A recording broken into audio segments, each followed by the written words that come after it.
Hi. Most people talk about racism as rude comments, violence, or personal prejudice, but that definition is a bit too small.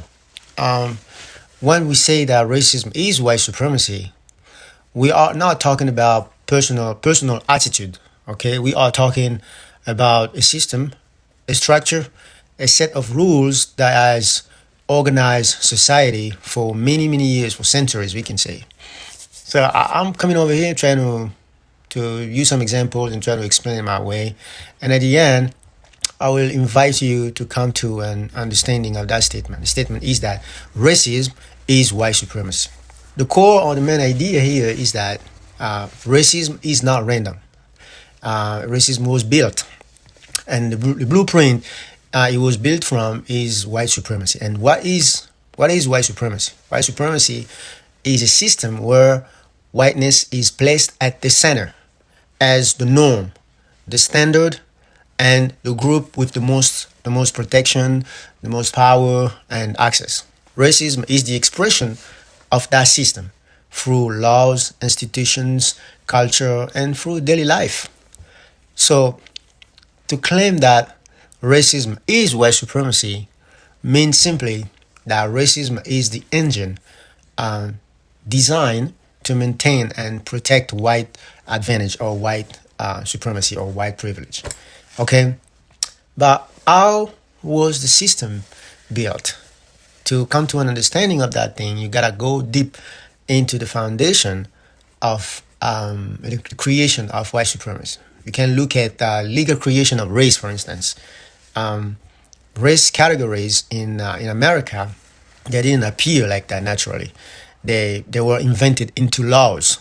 Okay, enslavement was defined by race. Citizenship was restricted for free white persons. Anti-miscegenation laws were criminalizing interracial marriages, for instance. The one-drop rule defined black identity as a permanent lower class. So these weren't individual opinions. These were state-enforced rules and written to elevate one group and subordinate the other groups. White supremacy wasn't a belief.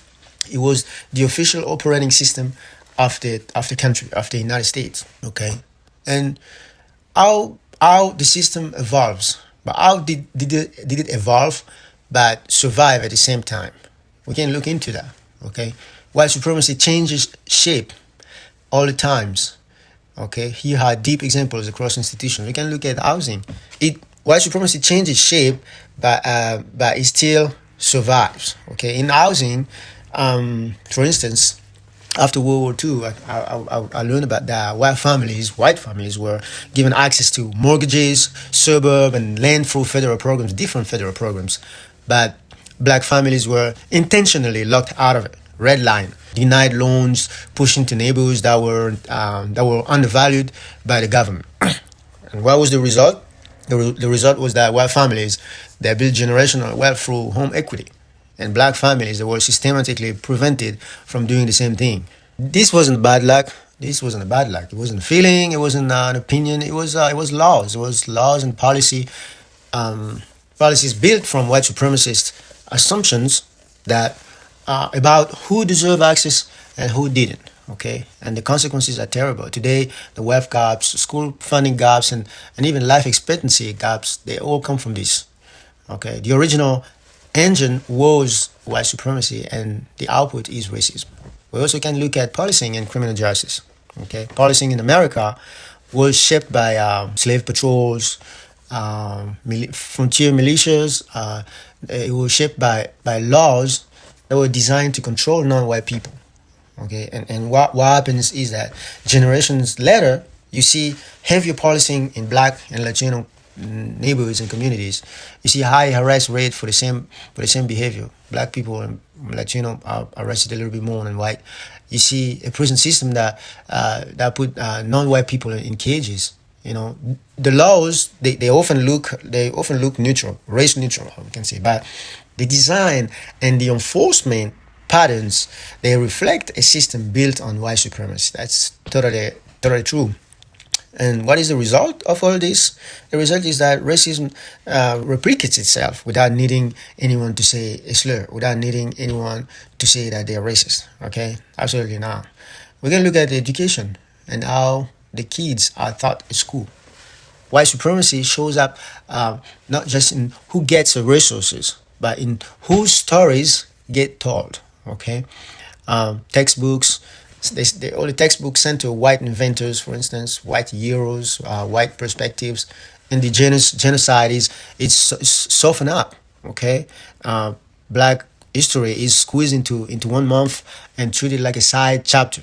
Okay, the teachers' expectations of students vary by race in ways that predict outcome. Okay, and this absolutely shapes identity. It tells white children that they belong everywhere, and children of color that they are outsiders in their own country. That is how white supremacy maintains itself psychologically. Absolutely. Another way white supremacy maintains itself is in the economics and the job market. And studies have shown many times, and they still are showing today, that resumes with white sounding names, they get more callbacks than the resume with black sounding names. You know, you have workers of color earning less, even with more qualification, with the same or more qualifications. You know, you got job networks built only in segregated school and neighborhoods. All that reinforces the gaps. That's not personal prejudice. That's actually racism produced by the structure of white supremacy design. We also can look at cultural norms. White supremacy is not only force, it is norm setting. Beauty standards center white futures. Professionalism is defined in white terms like hair, speech, clothing. Good neighborhoods, it means mostly white neighborhoods. You know? A normal American name often means a white name.